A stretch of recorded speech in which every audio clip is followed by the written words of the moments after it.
Assalamualaikum warahmatullahi wabarakatuh. Di video kali ini, saya dan rekan saya, Sylvia Ningsi, akan membahas mengenai Baitul Mal wa Tamwil atau biasa disebut dengan BMT. Pertama-tama, saya akan menjelaskan mengenai apa sih itu BMT. BMT merupakan kependekan dari kata Balai Usaha Mandiri Terpadu atau Baitul Mal wa Tamwil, yaitu lembaga keuangan mikro atau LKM yang beroperasi berdasarkan prinsip-prinsip syariah. Baitul Mal wa Tamwil secara etimologis, istilah Baitul Mal berarti rumah uang, sedangkan Baitul Tamwil mengandung pengertian rumah pembiayaan. Sehingga dikatakan Baitul Mal wa Tamwil merupakan suatu lembaga yang terdiri dari dua istilah, yaitu Baitul Mal dan Baitul Tamwil. Baitul Mal lebih mengarah pada usaha-usaha non-profit seperti zakat, infak, dan sedekah. Adapun Baitul Tamwil sebagai usaha pengumpulan dan penyaluran dana komersial. Definisi BMT menurut operasional PUNBUK yaitu Pusat Inkubasi Bisnis Usaha Kecil dalam peraturan dasar, yakni Baitul Mal wa Tamwil adalah suatu lembaga ekonomi rakyat kecil yang berupaya mengembangkan usaha-usaha produktif dan investasi dalam meningkatkan kegiatan ekonomi pengusaha kecil bawah dan kecil berdasarkan prinsip syariah dan prinsip koperasi. Selanjutnya adalah ciri-ciri BMT. Nah, ciri-ciri BMT di sini ada dua, yaitu ciri utama dan ciri khusus. Pertama-tama, saya akan menjelaskan mengenai ciri utama. Yang pertama adalah berorientasi bisnis, mencari laba bersama, meningkatkan pemanfaatan ekonomi paling banyak untuk anggota dan lingkungannya. Yang kedua adalah bukan lembaga sosial, tapi dapat dimanfaatkan untuk mengefektifkan zakat, infak, dan sedekah bagi kesejahteraan orang banyak. Yang ketiga adalah ditumbuhkan dari bawah berlandaskan peran serta masyarakat di sekitarnya. Yang terakhir adalah milik bersama masyarakat kecil dan bawah dari lingkungan BMT itu sendiri, bukan milik orang seseorang atau dari luar masyarakat itu sendiri. Yang kedua adalah ciri-ciri khusus BMT. Yang pertama, staf karyawan BMT bertindak aktif, dinamis, berpandang produktif, tidak menunggu tapi menjemput nasabah. Yang kedua, kantor dibuka dalam waktu tertentu dan ditunggui oleh sejumlah staf terbatas karena sebagian staf bergerak di lapangan untuk mendapatkan nasabah. Yang ketiga, BMT selalu mengadakan pengajian rutin dengan waktu yang ditentukan. Dan yang terakhir adalah manajemen BMT diselenggarakan secara profesional dan Islami. Selanjutnya adalah tujuan BMT. Sebagai lembaga keuangan syariah, Baitul Mal wa Tamwil memiliki beberapa tujuan, antara lain yang pertama adalah penghimpun dan penyalur dana dengan menyimpan uang di BMT. Uang tersebut dapat ditingkatkan utilitasnya sehingga timbul unit surplus atau pihak yang memiliki dana berlebih dan unit defisit, yaitu pihak yang kekurangan dana. Yang kedua adalah pencipta dan pemberi likuiditas.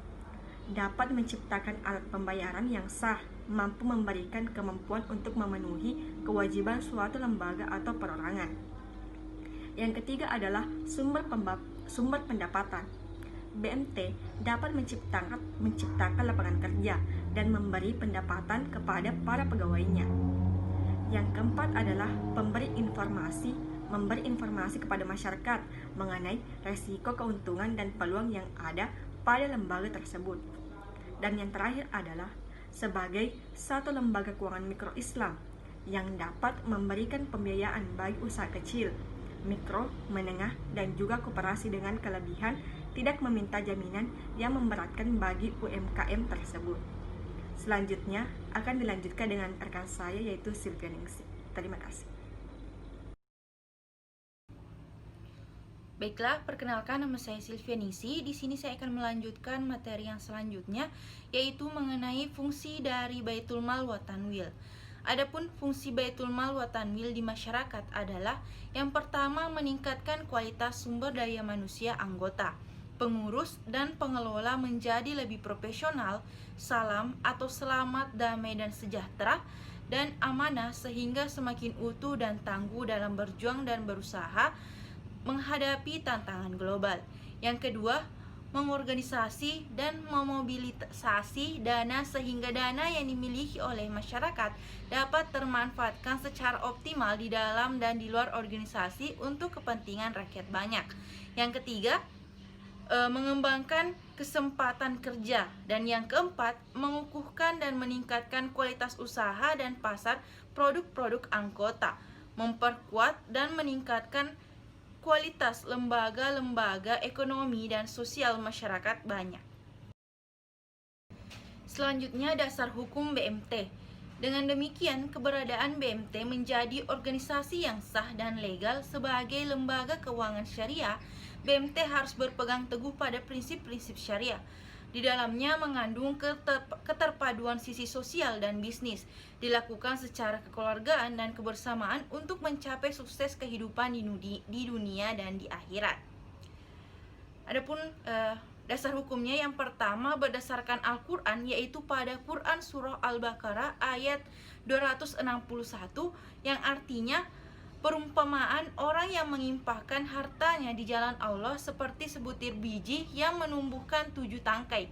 Pada setiap tangkai ada 100 biji. Allah melipat gandakan bagi siapa yang Dia kehendaki, dan Allah Maha Luas, Maha Mengetahui. Berdasarkan hadis, di dalam Baitul Mal wa Tanwil terdapat akad sesuai perjanjian untuk berbuat bisnis harus didasarkan pada kepercayaan para pihaknya.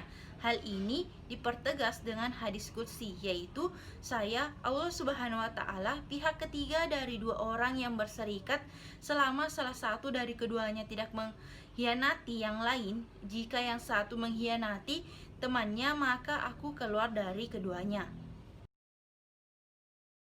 Selanjutnya yaitu produk-produk dari BMT. BMT sebagai lembaga non-perbankan memiliki berbagai macam produk yang dapat memberikan manfaat kepada anggota atau nasabah. Berikut ini produk-produk yang ada di Baitul Mal wa Tanwil menurut Khairul Ummah. Yang pertama, produk penghimpunan dana atau funding. Produk penghimpunan dana yang ada di Baitul Mal wa Tanwil pada umumnya berupa simpanan atau tabungan. Produk simpanan terbagi menjadi dua jenis, yaitu simpanan wadiah dan simpanan mudharabah. Simpanan wadiah adalah simpanan atau titipan yang sewaktu-waktu nasabah atau anggota dapat menariknya dengan mengeluarkan surat berharga, pemindahan buku atau transfer, dan untuk membayar lainnya. Simpanan wadiah terbagi menjadi dua, yaitu wadiah amanah atau titipan dana seperti zakat, infak, dan sedekah, dan wadiah yadomana atau titipan yang akan mendapat bonus dari bank apabila bank mengalami keuntungan dari pemanfaatan pemutaran dana nasabah. Sedangkan simpanan mudharabah adalah simpanan pemilik dana yang penyetorannya atau penarikannya dapat dilakukan sesuai dengan akad atau perjanjian yang telah disepakati sebelumnya.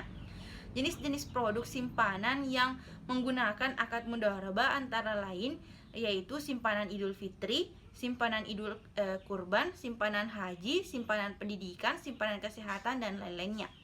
Dan produk yang kedua yaitu produk penyaluran dana atau lending, adalah transaksi penyedia dana atau barang kepada nasabah sesuai dengan syariat Islam dan standar akuntansi yang memiliki fungsi untuk meningkatkan daya guna dan peredaran uang atau barang serta pemerataan pendapatan.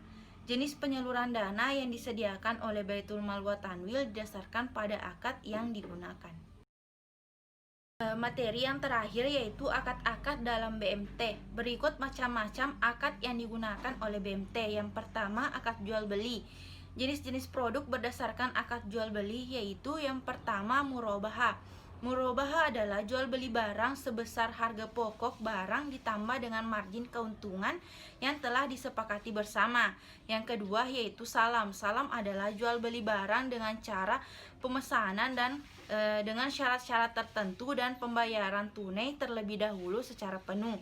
Dan yang ketiga yaitu istisna. Istisna adalah jual beli barang dengan bentuk pemesanan, pembuatan barang dengan kriteria dan persyaratan tertentu yang disepakati dengan pembayaran sesuai dengan kesepakatan. Terus akad yang kedua yaitu akad bagi hasil. Dalam akad menggunakan bagi hasil pada Baitul Mal wa Tanwil dapat digunakan pada penghimpunan dana atau funding dan penyaluran dana atau lending. Kemudian akad yang ketiga yaitu akad sewa menyewa. Pada Baitul Mal wa Tanwil, akad sewa menyewa diterapkan dalam produk penyaluran dana berupa pembiayaan ijarah dan pembiayaan ijarah muntahiyal bitamlik atau IMBT. Dan yang keempat yaitu pinjam meminjam yang bersifat sosial. Pada Baitul Mal wa Tanwil atau BMT, transaksi pinjam meminjam dikenal dengan nama pembiayaan card, yaitu pinjam meminjam dana tanpa imbalan dengan kewajiban pihak peminjam mengembalikan pokok pinjaman sekaligus cicilan dalam jangka waktu yang telah disepakati. Adapun card al-hasan atau pinjaman kebijakan, bila nasabah tidak mampu mengembalikan, maka pihak pemberi pinjaman bisa merelakan atau ikhlas kalau memang benar-benar tidak mampu untuk mengembalikannya. Mungkin itu saja penjelasan mengenai BMT dari kami. Lebih dan kurangnya mohon dimaafkan. Wassalamualaikum warahmatullahi wabarakatuh.